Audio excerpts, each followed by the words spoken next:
Hey guys, today I'm going to tell you how to increase network speed in Windows 11. In Windows 11, if you want to increase your network speed, so let's see how you can do that. You just have to simply open your settings.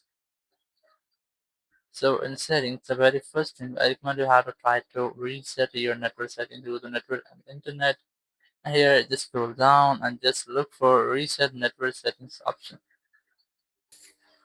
Just scroll down and look for advanced network settings. Then scroll down and look for reset network or network settings to select. Select this. Then select reset now.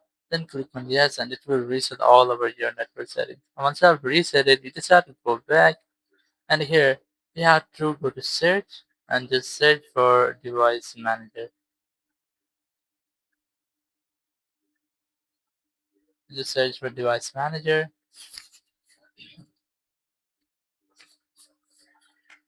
Now here you just have to look for network adapters, expand it, and then you have to update all these adapters. So let's say I'm going to select the first one. Just right click on it, then click on update driver, then click on switch automatically. Once you update it, now go to next one and follow the step. You just have to try to update all of your drivers you have. And once you update it, your network speed will be increased automatically. So in this way, you can easily increase your network speed in Windows 11. Thank you very much for watching the video. Until next video, bye bye.